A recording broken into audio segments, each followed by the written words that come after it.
আমরা দোয়া করি শুভ বুদ্ধির উদয় হোক। হ্যাঁ, মাদের ছাড়াও বিভিন্ন জায়গায় হচ্ছে। আজকেও ঢাকায় দেখেছেন কিছু একটা হয়েছে। প্রতিদিন বিভিন্ন জায়গায় অসহিষ্ণু এই কার্যক্রম চালানো হচ্ছে। কেন রে ভাই, এখন তো মাঘ মাস। এই শীতের দিনেই যদি মাথা এত গরম হয়, চৈত্র মাসে কি হবে? আপনার আদর্শ নিয়ে আপনি মাথা ঠান্ডা রেখে যান জনগণের কাছে, সুন্দর করে বুঝায় কথা বলেন, আপনাকে আমরা ওয়েলকাম করব। কিন্তু আপনি গায়ের জুড়ে সেই ফেসিবাদী কায়দায় আবার নির্বাচনকে চলে বলে কৌশলে নিজের ইচ্ছা মতো প্রভাবিত করবেন। এখনকার যুব সমাজ 24-এ চিৎকার দিয়ে ঘুমাইয়া পড়ে নাই। যুবকদেরকে বলছেন তাদেরকে বেকার ভাতা দিবে, কে বলছে? তারা আপনার কাছে গিয়ে মিছিল করে, আপনাদের কাছে মিছিল করে বলছে যে আমরা বেকার ভাতা দেন। আমাদের যুবকদেরকে আমরা বেকার ভাতা দিয়ে অপমানিত করতে চাই না। আমাদের যুবক যুবতীদের প্রত্যেকের দুটি হাতকে আমরা দেশ গড়ার কারিগরের হাতে পরিণত করতে চাই এবং তাদের হাতে মর্যাদার কাজ তুলে দিতে চাই। তারা যেন বুক ফুলিয়ে বলতে পারে, এদেশ আমার দেশ, আমি বাংলাদেশ। আমি বাংলাদেশের জন্য আমার দুই হাত দিয়ে অবদান রেখে চলবো। আমি হাত বাড়িয়ে কারো কাছ থেকে বেকার ভাতা নেব না। যুবকরা মন খারাপ করেছেন? আপনারা কি বেকার ভাতা চান না কাজ চান? আলহামদুলিল্লাহ, আপনারা কাজ চান। আপনাদেরকে মোবারকবাদ।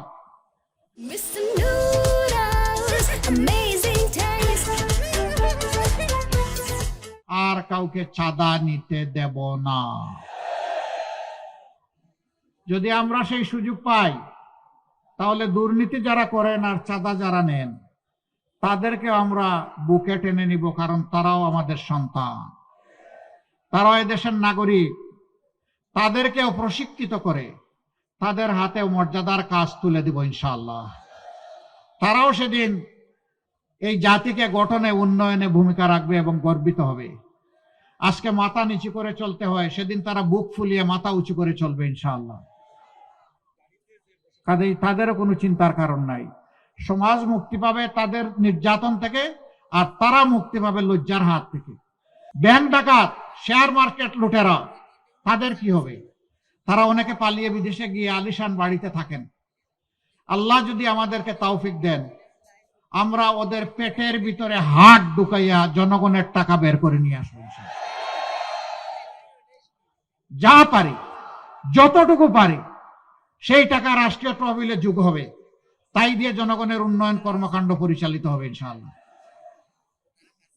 এরপরে যদি আল্লাহর মেহেরবানিতে আমরা দায়িত্ব পাই নেই, সেই দিন থেকে আমরা সাফ বার্তা সবাইকে দিয়ে দিব, আগে যা করেছেন করেছেন, এখন উজু গোসল করে ঠিক হয়ে যান।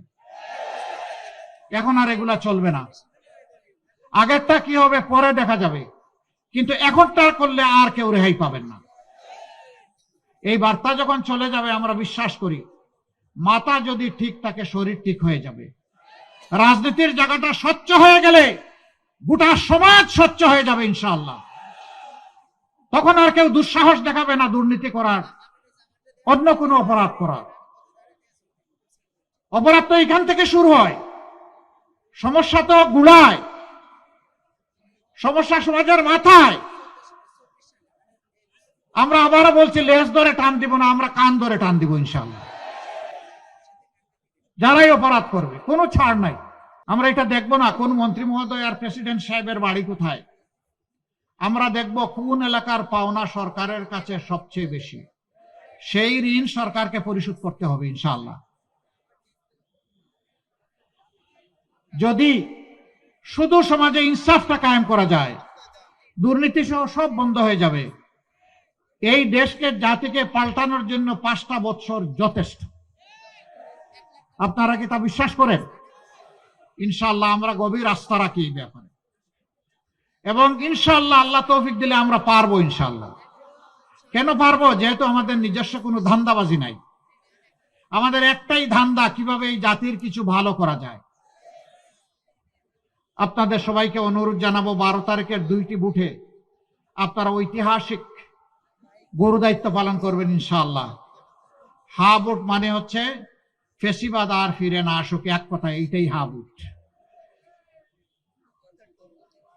হা মানে আজাদি, না মানে গুলামি। এবার আপনারা বলুন, আজাদি না গুলামি?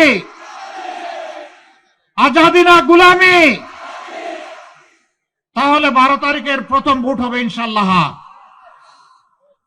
শুধু আমি একা না, আমার মা বাবা ভাই বোন স্ত্রী পুত্র যারাই আছে ভোটার, আপনজন প্রিয়জন এলাকাবাসী সবাইকে নিয়ে আমরা নতুন বাংলাদেশের পক্ষে দাঁড়িয়ে যাব ইনশাআল্লাহ। মনে রাখবেন, হা জিতলে বাংলাদেশ জিতবে, আর হা হেরে গেলে বাংলাদেশ হেরে যাবে। আমরা বাংলাদেশকে হারাতে দিব না ইনশাআল্লাহ।